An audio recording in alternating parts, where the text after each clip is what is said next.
Saya kemana-mana itu syuting tuh diantar almarhum papa saya. Saya dibayar honor pertama kali itu 500 ribu.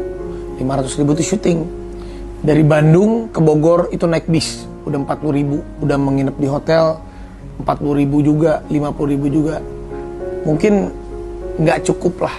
Tapi ya itu nggak boleh menyerah. Itu adalah proses. Tidak ada hidup yang